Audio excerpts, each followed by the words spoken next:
This podcast is sponsored by the Fireman Moving Company. The Fireman Moving Company is the official moving company of WKU Athletics. Not only can they be trusted to move all the coaches in and out of Western, but they can move you anywhere nationwide. The Fireman Moving Company is owned and operated by firemen and is founded by WKU alumni. If you're looking to move sometime soon, give them a call at 270-791-1755 and get yourself a free quote. Welcome to Topper Talk, your number one Western Kentucky athletics podcast. I'm your host, Stephen Moffitt, and I'm joined by co-host Tyler Bailey. Hilltopper Nation, whether it's happening on the hill or on the road, grab those red towels, stand up and cheer, because it's up next on Topper Talk. All right, welcome back, and thank you for downloading and listening to another episode of the Topper Talk podcast. We are the official podcast of the Red Towel Trust Collective, and we are a proud member of the College Huddle podcast community. As always, make sure you're following us on all of our social media platforms. Head on over to our YouTube channel, give us a follow and a like, a subscription there. We'd really appreciate that. And I've got Tyler with me, as always, ready to dive into a big championship episode of Topper Talk. Let's go, boys. Hey, it's going to be a good one. Last Saturday, football, basketball, doubleheader. You couldn't beat it, except for I wish it was a little bit warmer out there on the football field. Yeah, we're going to dive into all of that happened. But before we do that, we have to get caught up with our Red Towel wrap up, which catches us up with all the athletics that we missed since we last recorded. And as always, is brought to us by Trent Bedding Company. Don't forget your headboards, pillows, and your sheets. We got everything you need for a good night's sleep. Number one on the same check, best of Bowling Green. All right. Hey! Twins, full, queen and king. Mattresses for anything. Come and pick it out and we can bring it to your house. Have you sleeping real good before the weekend's out. Trent Bedding. It's just like a mattress store. Hey. All right, so starting off with men's basketball, they beat Marshall 90-82 in the renewed Moonshine Throwdown series, which was a long time coming, if you ask me myself. Yeah, nice to have that game back on the schedule. You and I got to attend that one and watch it.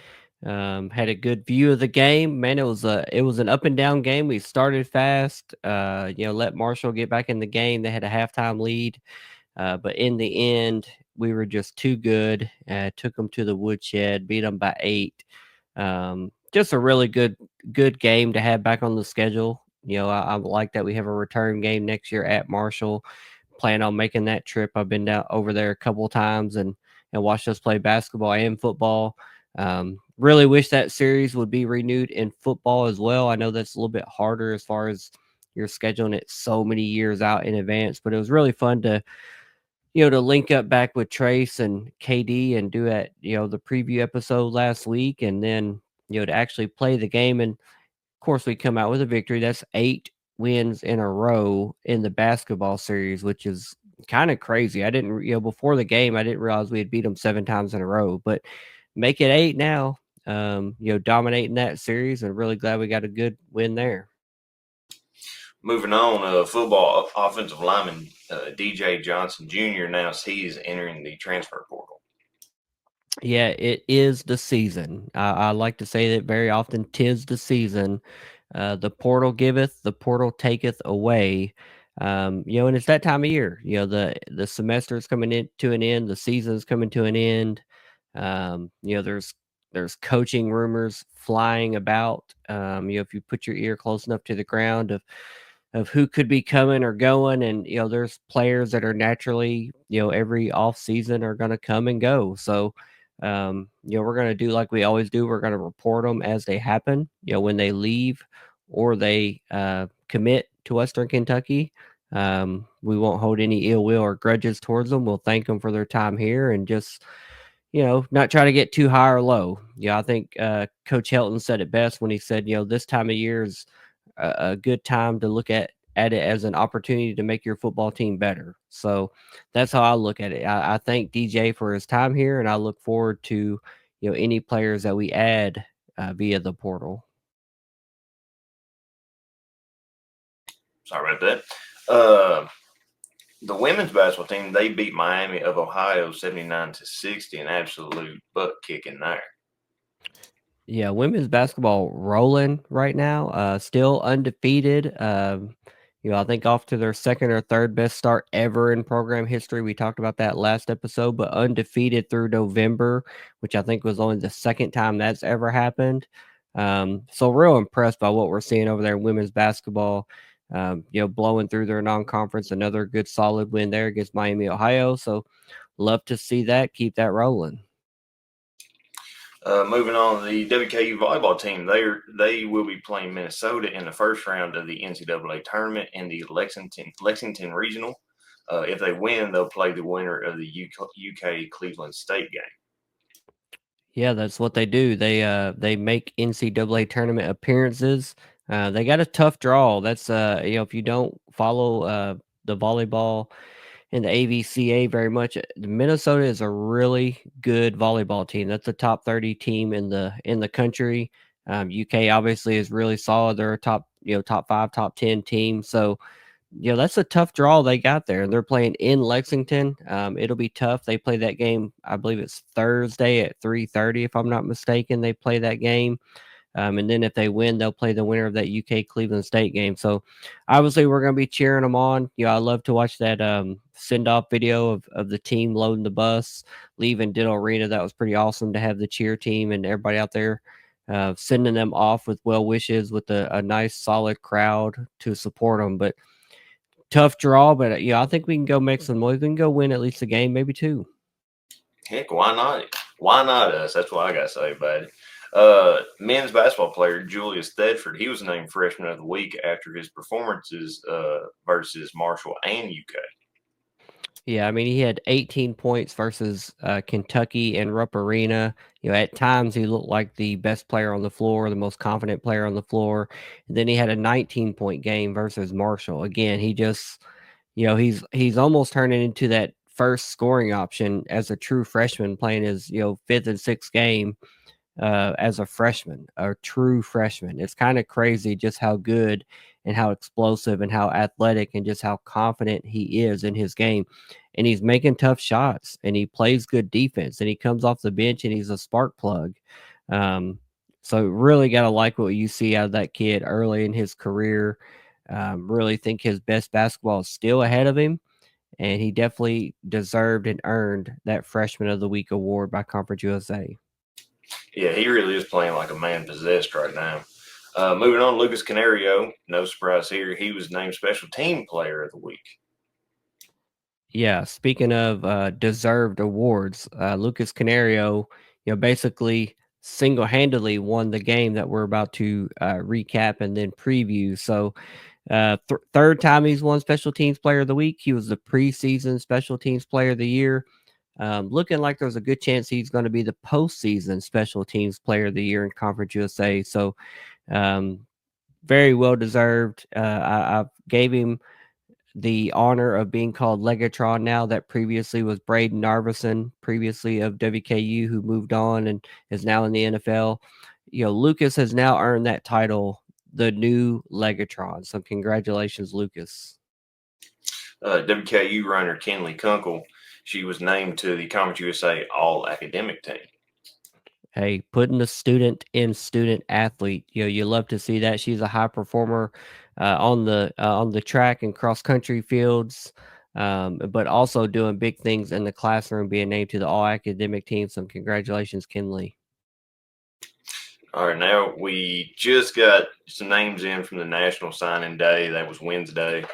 WKU football announced the signings of offensive lineman Hackman Pierre, defensive back Jordan Bergeron, running back Marvis Parrish, defensive lineman Siku Peters, linebacker Brandon Thomas, linebacker Jordan Donald, offensive lineman Isaiah Stoudemire, offensive lineman Jackson Dialis, wide receiver Dylan Vickerson, defensive back Corbin Green, defensive line Al Sandifer, defensive line Kai Micah Trotto, and linebacker Elijah Rumpf. Yeah, I think all of those guys we'd had previously retweeted or announced their commitments on Twitter. I don't think there were any surprises in that group. All names we had seen before, but a really good signing class. Um, love to see new guys coming to the Hill. So congratulations to all those guys and welcome to the Hill. And if I butchered your name, I sincerely apologize. That concludes the Red Towel wrap up. Moff, back to you. Yeah, gotta really enjoy that. Really good wrap up. A lot of good news, awards, just praise and recognition to all those athletes and teams. And we got to thank Trent Bedding as always for bringing that segment to us. We really appreciate their sponsorship.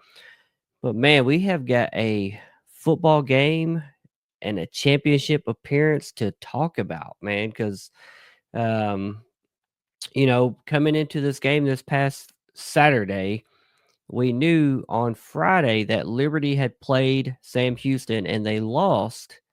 So that gave us the opportunity that, all we had to do, we had to win. We knew that we needed help from Sam Houston. We needed them to beat Liberty. And quite frankly, Sam Houston needed our help. If we would have lost that game, Sam Houston would be playing in the conference championship this coming weekend. But we held our own destiny in our hands at that point after they beat Liberty. Made them look terrible, and now half their teams in the transfer portal. Hate to see that for Liberty, but we controlled our destiny. We just need to beat Jacksonville State, who coming into the game was undefeated in conference play. They were 7-0. They had won 8 consecutive football games after starting 0-3. And why not us? Like you said earlier, we had everything in front of us. We had everything to play for. We had lost a couple back-to-back games to Louisiana Tech and Liberty. But why not us, man? It was freezing cold outside. You got to join us down in the tents and watch a really good football game. Unfortunately, the attendance was not good. 6,547 people announced in attendance. But senior night, we recognized a lot of seniors. Thank them for their time here on the Hill. Some of them 1 year, some of them 4 and 5 years, guys that have been here and contributed to the program. But we were there and got to witness a 19-17, basically a walk-off victory off the foot and leg of a game-winning 50-yard field goal by Lucas Canero.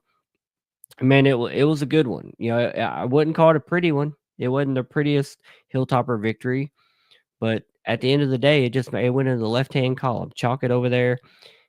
Beat Jacksonville State, and now we've earned ourselves a rematch with Jacksonville State this coming Friday. But we've got to talk about this win.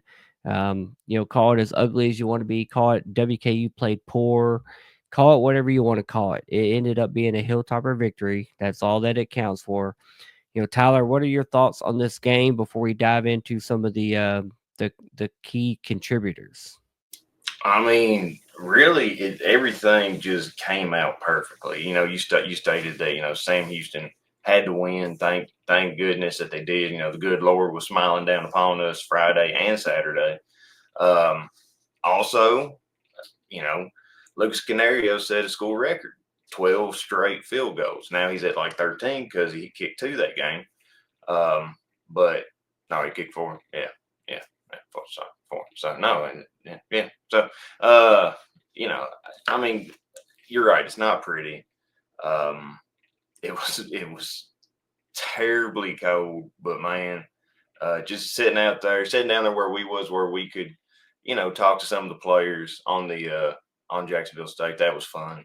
And their band was very annoying, but I feel like our defense did good. Our defense not only took out Tyler Huff, but they kind of did contain that run, and that's one thing that we needed to do. And I know we'll talk about it here in a little bit, but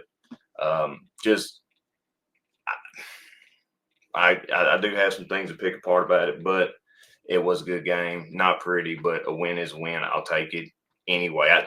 I don't care if you have to just win by 1. I still take the W.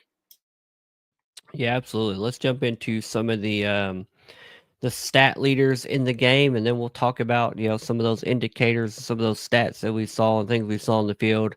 Our leading passer was Caden Veltkamp. He was 28 out of 47. He had 301 total passing yards. He had 1 passing touchdowns and no interceptions. Elijah Young was our leading rusher. He had 19 carries for 91 yards. Easton Messer was our leading wide receiver, 5 catches for 84 yards. Elijah Young also had 7 catches for 78 yards and our only offensive touchdown. Then Noah Myers had 3 catches for 66 yards. Keyshawn Johnson had 8 catches for 51 yards. And then on the defensive side, we were led by Devontae Matthews, who had 8 total tackles. 6 of those were solo. Hosea Wheeler had 7 tackles. 3 of those were solo. Sebastian Benjamin, 6 tackles, 5 solo. Chandler Matthews had 6 tackles. 4 of those were solo. He had 1 tackle for loss. Our lone sack in the game was by Devin Lynch. And then DeMarco Williams had our 1 turnover in the game. He had an interception. And then looking at the special teams guys, like we mentioned earlier, special teams player of the week, preseason special teams player of the year, likely postseason special teams player of the year, Conference USA, Lucas Canero, 4 out of 4 on field goals, 1 out of 1 on extra points, had a perfect game, won us the game, with that game winning field goal with 3 seconds left on the clock. And then Cole Maynard had 7 total punts for 309 yards, a 44.1 yard average, and 4 of his punts went inside the 20-yard line. So really just an all around effort, a really good game, even if not the cleanest, even if not the prettiest. And we'll jump into some of those things in here in just a minute. But Tyler, talk to me about some of these guys and how they performed and what stood out to you. What about Elijah Young, whenever he was running and just trucked a dude, hurdled a dude? I mean, yeah, I wasn't there at that point. I was listening to on radio. Sounded incredible. I mean, it's great whenever your leading rusher, but he's also your second leading receiver. The boy's just a go-getter out there on the field.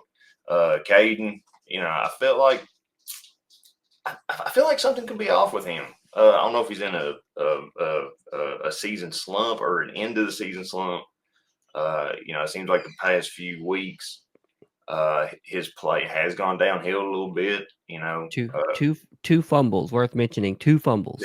Yeah, 2 fumbles. It seems like his completion. I mean, he's still completing passes, but I don't know. It seems like he's overshooting his targets, undershooting. I don't know. Something just ain't vibing right. And, right now is the time to correct that and get out of that slump if that is the problem. Easton going out there putting good numbers. I kind of wish Dalvin Smith would get more into the offensive game. He only had one catch this past week, 15 yards. I was kind of figuring since this was a senior year, he would have been a more useful weapon. I mean, he's still good, and he's had some great receptions and made some great plays. But after last year's bowl game, whenever he caught like 1 or 2 passes with one hand and multiple touchdowns, I just kind of figured he would use that as a springboard. And I felt like this year he would have only gone up. It kind of seemed like he kind of plateaued. I mean, Katie Hutchinson, great. Keyshawn. I kind of expect more at Keyshawn too as the season has continued. I feel like his production. I mean, he's still getting good passes, but it just seemed like his yards after catch. His yak kind of went down. The boy was getting a lot of yards there at the beginning. It just kind of seemed like it kind of went downhill just a little bit. Maybe teams have saw that and saw how to contain him a little bit. Defense is doing good things. It was great to be on the receiving end of the interception, the first interception of the game. And, the defense did a good job of containing the run. It never hurts when you knock out the starting quarterback, but, if you do that, then you take out half the problem on Jack State offense. And we still, I heard today that Tyler Huff is a game time decision. So, I mean, maybe that'll work in our favor, or the coach is just talking coach speak and he's trying to confuse us. But either way, I think the team played good. defense went out there and did what they supposed to. Yeah, absolutely. And let's jump into some of the key indicators for this last Saturday's game before we jump into some grades. So a lot of these kind of paint the picture of, man, WKU should have won this game pretty convincingly. But first downs, WKU had 23 to only 13 for Jacksonville State. Third down conversions, WKU was 7 out of 20, which is good for 35%. Jacksonville State was only 2 out of 13. And I think both of us talked about stopping and limiting that running game, putting them in third and long situations. 2 out of 13, that's going to win you a lot of ball games. Total yards earned, WKU had 426. Jacksonville State had 328. If you break that down even further, WKU had 321 passing yards and 105 rushing yards. Jacksonville State had 99 passing yards and 229 rushing yards. But still, is a good output for them rushing wise. But neither one of their top two rushers broke the 100-yard mark. Tyler Huff was short, and Trey Stewart were both short of 100 yards. They were averaging 260 yards rushing per game. So really, they got theirs to a point, but 2 out of 13 on third down and 328 total yards didn't get it done in this game.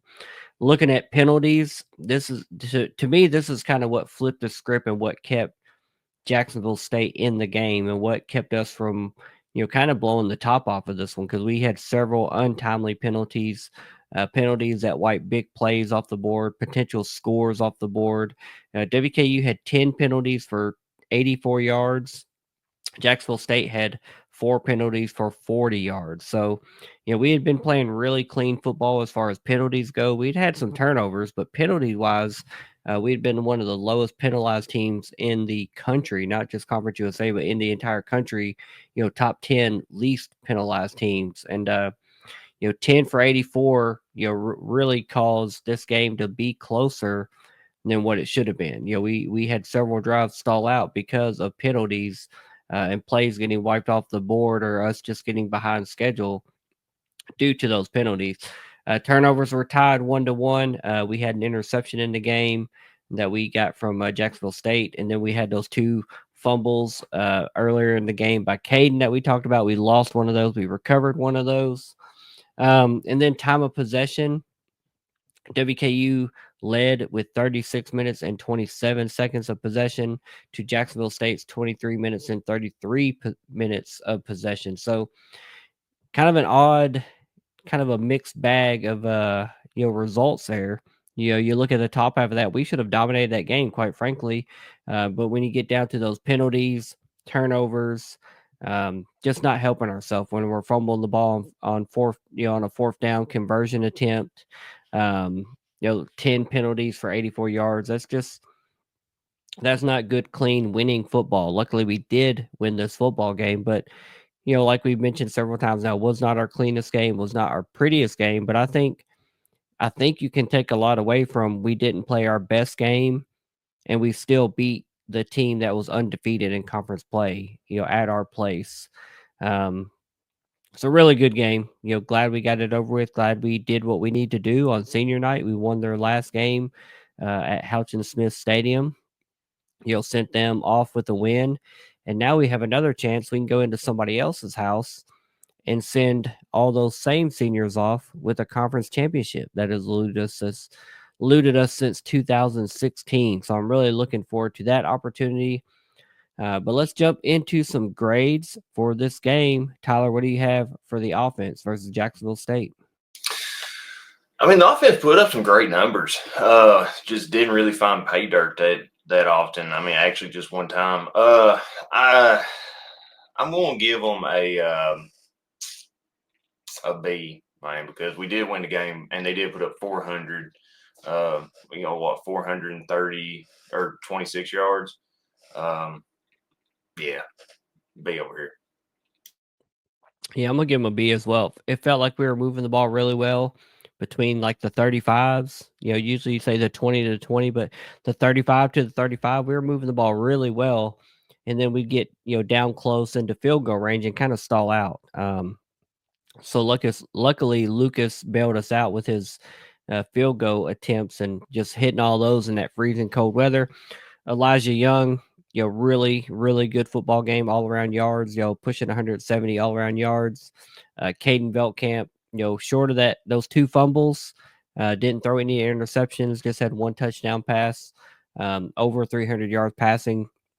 I think there's a little bit we can clean up and we can learn from this performance and take into this weekend's game on Friday and just clean it up. We don't have to reinvent the wheel. At this point in the season, 12 games in, playing our 13th game, we are who we are. Jacksonville State knows who our players are. They know what our schemes and our tendencies, and they know what to expect. We just have to execute better, play cleaner, and not have the penalties and turnovers. And quite frankly, we can go down there and win that game going away. But neither here nor there just at this moment. But what's your grade for the defense versus Jacksonville State?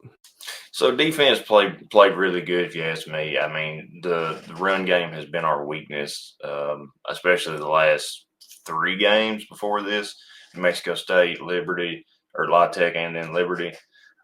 Them teams really just gashed us just wide open. This one, I mean, they still got theirs, but they got below their season average. So I'm gonna give defense and they only held them the 10 points in the first half, and then they only ended up with 7 in the fourth. I'm gonna give them a B plus. I'm gonna give the defense an A. I think they played a spectacular game. I think sometimes they get put in tough positions with how our offense performs, but I think the defense did everything they need to do. If you hold somebody to 2 out of 13 on 3rd down conversions, that's insane. We should have beat this team by multiple touchdowns, but just offensively, we just weren't as good as we can be, as good as we should be, as good as we need to be. 2 out of 13 on 3rd downs, man. That's a winning stat by our defense that I think they need to hang their hat on. If we can replicate that, if we can bow up and be that solid again on 1st and 2nd down and hold them to that low a percentage, going to really increase our odds of going down there and getting this conference championship. So I'm really happy with the defense. I'm really impressed by the defense. They made a statement to me after the last, several running games, a couple losses, and call it 3 or 4, just bad run defense games. I was impressed. I think the defense played great. I think they played really well. What about your grade for the special teams? Special team gets an A plus plus on this one. I mean, I don't think there's any other answer you can give them. Yeah, Lucas Canero and friends get an A plus plus, man. Cole Maynard, give him some props too, man. 44-yard punt average. Also a really solid performance. We know he had a stretch in the season where we were seeing some 37, 38-yard averages from him. So to come back and just have a really solid game, yeah, special teams A plus easily without a question. What about your grade for coaching? I've been kind of hard on the coaches the last few weeks because, well, if you ask me, they've done some questionable things. This game, I can only remember one real big questionable play that they did, and I think it was in the 3rd or 4th quarter. I think it was in the 4th.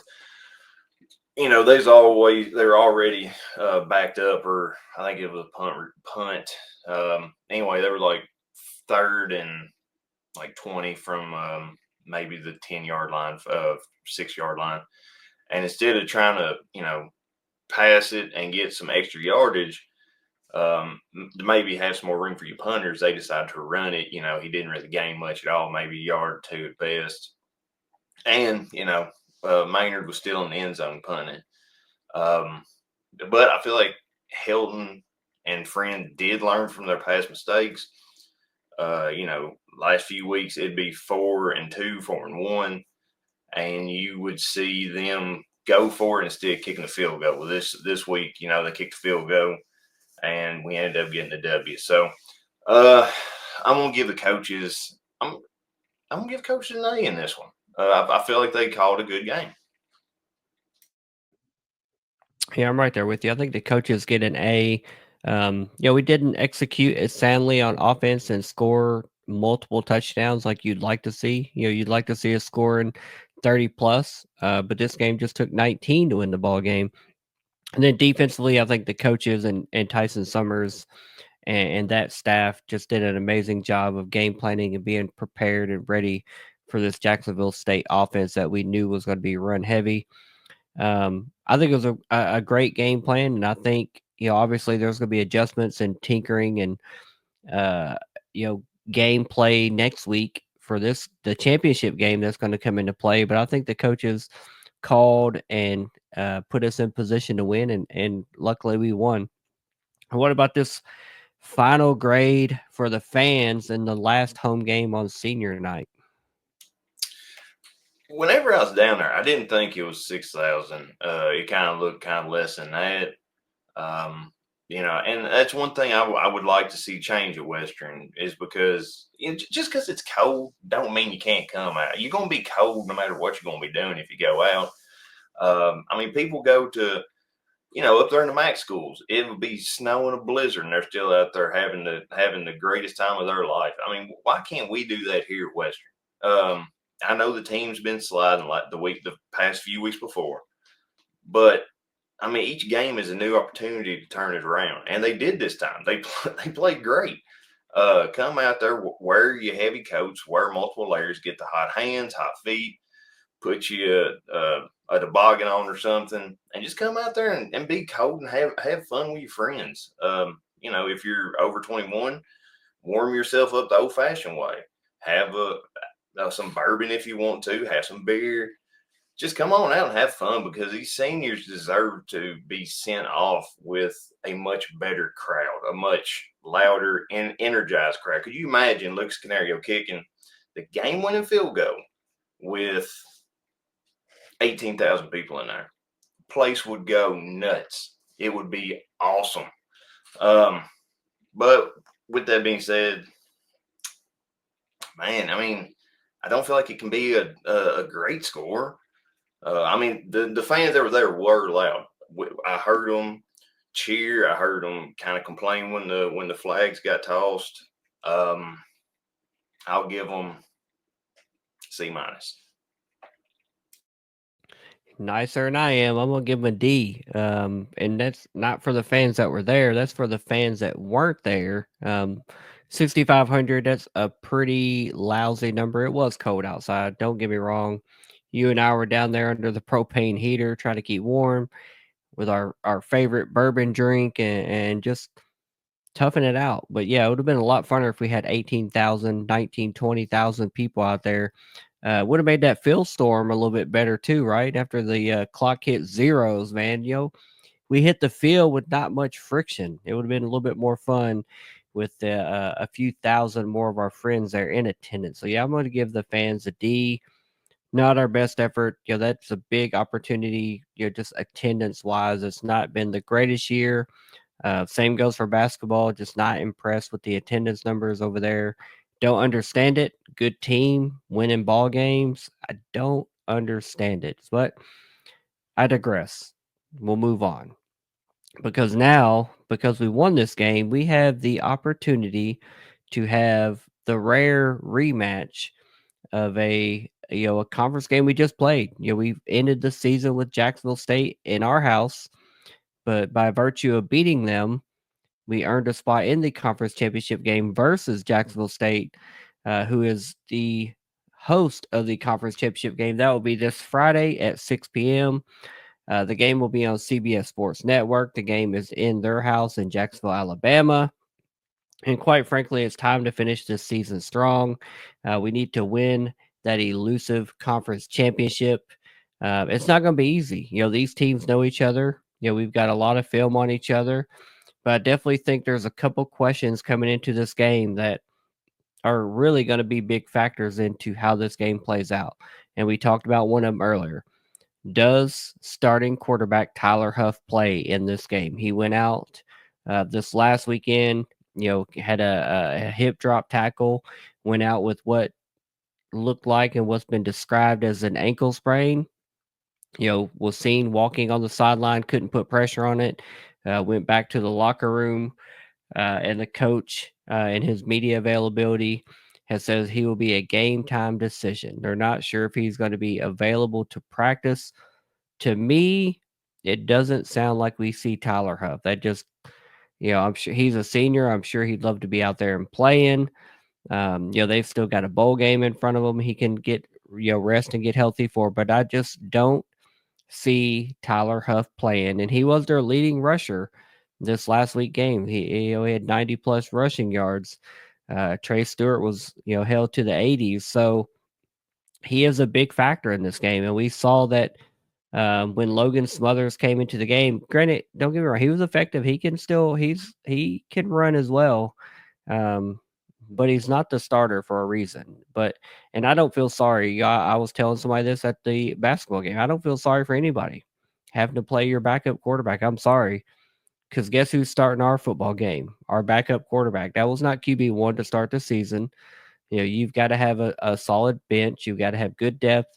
You've got to have that next man up mentality. And especially when it comes to a championship game.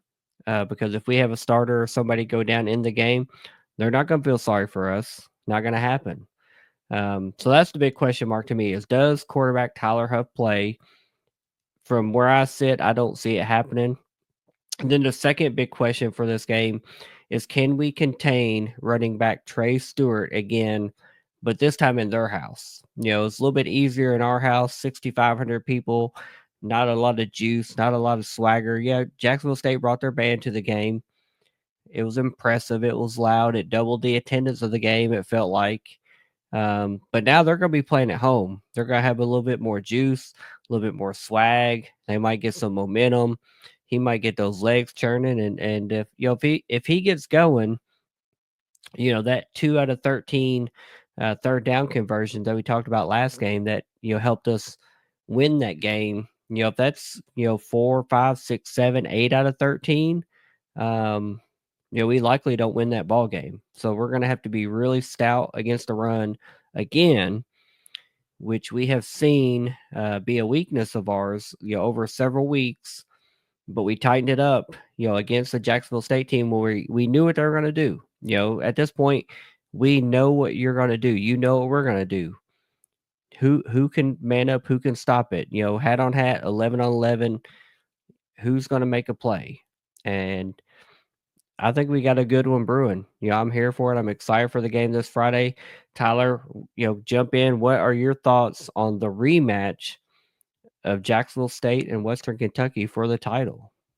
I mean, it kind of feels like an old school boxing match, don't you? Like back in the day when boxing was boxing, you had Mike Tyson versus, Muhammad Ali versus Sonny Liston and stuff like that. I mean, I thought you were going to say Jake Paul. Well, that wasn't no boxing match. That was a farce.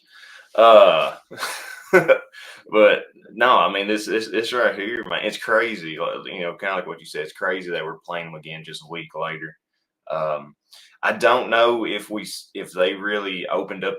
Like, I know they opened up their playbook, but a lot of their playbook, I would like to think they did, and our defense just able to stop them. I mean, whenever they get back at home, and you're right that they have their fans behind them. They got that band behind them. I mean, who knows what's going to happen? I did see Tyler Huff limping pretty good on the sideline, and I was like, well, that only helps our cause. Good, but Logan, you look at this past week, he had 5 carries, 32 rushes. He was the third leading rusher. He about threw a pick in that game. It just barely missed the defender's hands. But I think our defense got that taste for blood. And I think they're going to be aiming to shut Trey Stewart down. I mean, he can be a good runner. And, this team kind of reminds me of Liberty. You got Quentin Cooley back there. Their Liberty's quarterback, I mean, seemed like sometimes he couldn't hit the ocean if he was staying in a boat. It's wild. But there's kind of similarities there. We just have to make sure that we try to lock down on Stewart, defensive back. defensive backs play smart. Look out for that lone pass, kind of like what Army does, because I feel like they're going to want to get that W back. I mean, I harken back to what I said last week whenever we played them down there at their place last year, and they had that walk off field goal. I mean, from watch on TV, the place looked like it went nuts. You can only imagine that they want to replicate that this week, especially for a conference championship. Just got to come ready to play, because this right here is going to be a hard game, I feel like, and I don't think there's any other way to look at it. We just better come ready to win, and send their seniors off with a loss, send our seniors off with a win. Yeah, and it's supposed to be another cold game. I don't know if you've checked the weather, but 35 degrees is the game time temperature. Gonna be cold. So yeah, it is what it is. It's football season. It's fall. It's winter. It's time to go. Let's go. Let's go play for a championship. Now we're not gonna do a normal game preview like we do. We're not gonna break down all the same players and who to watch for and who to know for. We've said it multiple times. We know who they are. They know who we are at this point. So we're going to jump straight into some keys to victory. Tyler, what's your first key to victory to win the rematch and get this conference championship? Some are going to be like what there was before. Well, I guess only one is. This one is going to be make them pass. I don't want to have to defend. I don't have to watch a team defend all game against, a runner that's getting, 6, 7, 9, 10, 12 yards of carry. I'd like to get them maybe 3rd and long and make them have to beat us, make them pass us, get their wide receivers open. I would love to see that. I'm going to go with my first key to victory being play cleaner football. And this was something, I said before the first game. We can't have multiple turnovers. We need to win the turnover battle. Luckily, it was 1-1, but we did fumble the ball twice. And then secondly, 10 penalties for 84 yards, and several of those penalties wiped big plays off the board, brought big gains back, behind the original line of scrimmage. So we just have to play smarter. We have to be more crisp in our execution. We just can't shoot ourselves in the foot on the road in a championship ball game. We have to play cleaner football. What's your second key to victory? All right, this one's going to be hit the playmakers in space. I feel like the last few weeks they ain't really been doing that. I feel like we have too many weapons to not have 1, 2, 3 big plays a game. Our wide receivers are studs. Our running backs, they got that dog in them. Tight ends, they're always there. I feel like Caden has all the weapons and all the opportunities he has to at least get a few big plays. I don't feel like anybody's defensive backs in Conference USA should be able to contain our running backs. I feel like our wide receivers are good enough to be able to bust through any line, get to up there into the second level. So I feel like we got to hit our playmakers in space. My second key to victory is going to be something that was a key to victory the first time, and it was a successful key to victory, and that is win on first and second down to limit their opportunities to convert on third down. 2 out of 13 third down conversions for them last time is not something I don't expect to see it again, that low of a conversion percentage. But if we do hold them to 2 of 13, 3 of 15, whatever, a low percentage like that, where it's 20% of the time they're converting for third down to extend a drive, that will be a winning stat. And this last game was kept a lot closer due to penalties and due to our offense just not being efficient. But our defense was lights out, and that first and second down, We know they're gonna, ground and pound. That's what they want to do. That's what they're gonna do. Um, if we win first and second down, it's gonna put the odds in our favor of winning this ball game. Tyler, what's your third key to victory? Mine harkens back to last week's episode. It's win the war in the trenches. We have to have our offensive line protect the quarterback, make sure he don't get strip sacked or sacked in the backfield. And our defensive line has to get back there and eat up them blocks. So linebackers can have a clear lane to the running back, to the QB. So we definitely got to win that war. This one, I'm going to give a shout out to John Irwin. I almost want to say score one more point than the opponent. That is always a key to victory, but I'm going to go with I think it's going to be a higher scoring game than 1917. I think the over-under is closer to like 56. I think both teams didn't play their cleanest football game this past weekend. I think it's going to take 30 points to win this ball game. By whoever wins this game, it's going to have to be a little better efficiency, multiple touchdowns scored, maybe some field goals kicked. I don't know. But I think we're going to have to score more than 19 points for sure to win this ball game. So I think we're going to need to get back to that offensive output of 30 points per game. We've got to get there. We are the visitor. It's a road game for us. They're going to have that amped up juice of being at home. I don't expect it to be that low scoring 36 total points ball game. We're going to need to score 30 ourselves to get out of there with the victory, in my opinion. Tyler, who is your MVP for this championship game? Oh gosh. Last week I went with the Nickelback.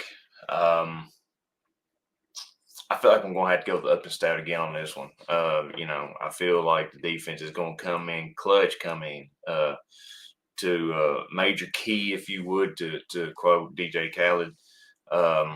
I just feel like this right here could be a great. Hang on, something messed up my computer. There it is. I'm sorry. I'm going to go with up and stout and the defense. I'm tempted to say Lucas Canaro.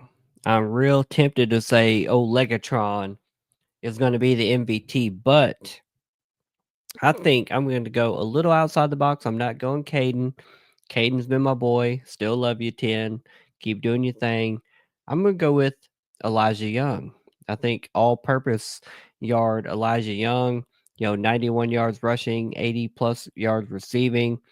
Huge game last game. Running over people, running around people, running through people, flipping over people in the first matchup. He left it all out on the field on his senior night. Really love what he brings to this team. He's versatile. He's a great runner. We know that. He's also a really good pass catcher out of the backfield. And I think him having another big game, rushing and receiving, will go a long way towards helping us win the ball game and win that conference championship. So give me Elijah Young as my MVP. I want to see multiple touchdowns, and I want to see. I'm gonna put a number on it. If he had one pushing 170, I want to see almost 200 all-purpose yards from Elijah Young. So pencil me in, put your bet in. Elijah Young's doing big things. Tyler, do you have a score prediction for this championship game? Well, of course I do. Now, this last game, the over-under bit me because I took the over, and it was like, 60 and a half or something? Like, I was like, you know what? It could be a high-scoring game. We know how they run the ball. We know how we pass the ball. It didn't come to that. I lost money on that one. So I'm going to, and you said the over-and-under in this one is like, 50-something? Well, my score prediction, they scoring 52 points. Is going to be 28-24. Tops win. Well, we're pretty close. You have it 28-24. Tops win. I am at 30-24. I think the Tops hit that 30-point mark that we need to hit to win. I think we win by 6 points. Give me 2 Lucas Canero field goals to win the ball game. Not a walk-off, but just a comfortable 6-point coast to the victory finish line and get out of Jacksonville, Alabama with a conference championship. The first one since 2016. I think this matchup is perfect for us. I think they're a good team. Don't get me wrong. I respect Jacksonville State. They were 7-1 in conference in the regular season. They're a good football team, but I don't think they're an unbeatable football team, and I don't think they're an unbeatable football team twice. I think we have all the players. We've talked about them. Since the preseason, we talked about every position, every player. Now every single game we've previewed, we've recapped the highs and the lows of this football team. The best of the best games they played versus MTSU when they looked invincible and unbeatable, putting up 400 yards passing almost and just multiple touchdowns. And we talked about the Alabama 63-0 game. La Tech 7 points output game. We've seen the best of the best and the lows of the lows from this football team, and I think they have 2 more games in them, regardless of what happens or how this season goes. They've got a win this Friday versus Jacksonville State to get that conference championship, and then they've got a bowl game versus whoever Sunbelt or MAC team, whoever they put us against. Georgia Southern or Marshall or Western Michigan, whoever it is. Bring them on, because I think we've got 2 more victories in this team to send this team and these seniors off on the right note, and that's with a 3-game winning streak. So I'm here for it. I think this team is gonna end the season on a high note, and I think we've got a couple good victories in our. I don't want to say our best football, but I think we have better football than what we've seen the last few weeks ahead of us. We're going to clean it up. I have a lot of faith in Coach Helton and Coach Summers and their staffs. And I like our football team, and I like the matchup, and I think we're going to have a good end of the season push here now that we're, literally in the home stretch. Conference championship week, bowl week. Let's go get a couple dubs. I'm ready for it. Tyler, hit us with your final words. Send us out of here. All right, yeah, this is going to be a great matchup, and this whole season, like you said, it's been a roller coaster. We've seen the highs of the highs, we've seen the lows of the lows, and this team keeps persevering. They keep coming out there and playing for the brothers, playing for the fans, playing for the school. I feel like this team deserves all the credit in the world. The coaches do too. I mean, last season, Caden was a third-string quarterback. This year, his second string, he got thrust in the first string, and he's had some great games. And, I mean, if you look at everyone that had the opportunity to transfer and go chase that NIL money or go chase that bigger school, I mean, the ones that stayed and the ones that stayed loyal, that right there is awesome. And all the new players that came in, George Hart and all of them, that's awesome. And they've only added 2; they ain't taken away. And I it's been 10 years since we've last beaten a undefeated conference foe. Back when we went down there and beat Marshall over there at their place. That started a freaking rivalry that was awesome. I remember it was that game when they almost had a fight out there at the 50-yard line. The next year, Marsh came over and it was rumored that they cut down a Western flag somewhere. I remember seeing that at the hotel. At the hotel. At the hotel. I remember seeing that on Twitter, and I was like, I'll go fight these boys. That was stupid of me because I would have gotten whooped, but it is what it is. Sometimes you got to take an ass whipping. But no, I think this team's got that fight in them. This team's got that dog in them.